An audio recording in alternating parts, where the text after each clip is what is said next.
Welcome back. So those of you that have tuned in to continue on with the peach chutney, so I've got the caramelized onions that we just had. I removed a small amount for our potatoes, and those are going to be set aside for later. Okay, so to the pan, what I'm going to do is I'm going to add some really beautiful fresh Colorado peaches that I've peeled and diced or sliced, and along with a little bit of the juice that's still there. Yeah, that's the best stuff. And so we just added that right to the pan that had the caramelized onions in it. And what we're going to do is I'm going to turn the heat up now again because we've added more moisture. So turn the heat back on up, or those of you that are just tuning in with the chutney, this has been caramelized onions, and then we just added some peaches to that. So really, really just basic, simple at this point.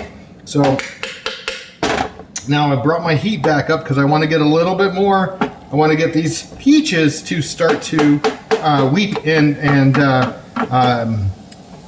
withdraw some of their natural juices into this pan and help to deglaze some more of this fond that is on the bottom of the pan left from the onions.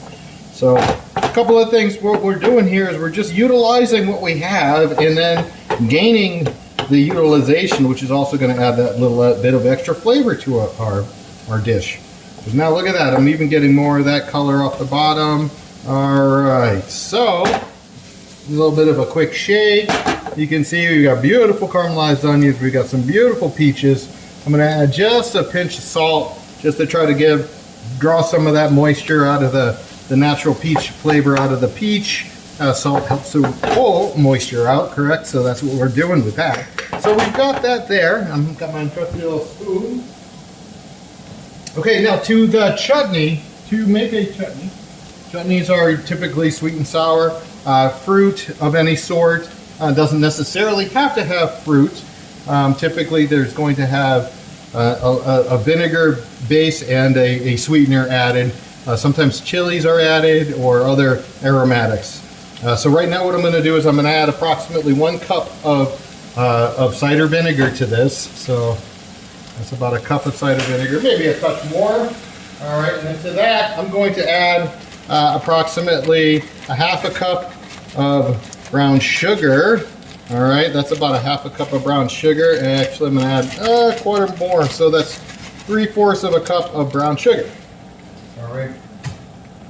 So roughly what you had there was about 1 cup of caramelized onions, about a cup and a half, 2 cups of diced fresh peaches, about 1 cup of maybe a cup and a quarter of vinegar, cider vinegar, and then 3/4 of a cup of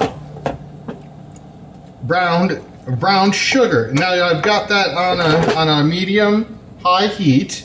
So what I want to do is I want to bring that up to simmer, and once it comes up to a simmer, then I'm going to reduce the temperature on it and allow it to cook slow and low, drawing out more of that flavor. And then as it cooks down into a little bit more of a concentrated consistency, I'll adjust the seasoning again, perhaps a little bit more vinegar or a little bit more sugar or salt, all depending on after this is cooked down a little bit. So you can see that it is bubbling away, and we've got a little bit of convection going on from underneath. So ideally this is perfect. So now at this point we want to bring that to a high heat to allow that simmer to occur, so that causes that convection and starts to get everything moving around and starting to reduce the vinegar as well as concentrating and reducing the sugar.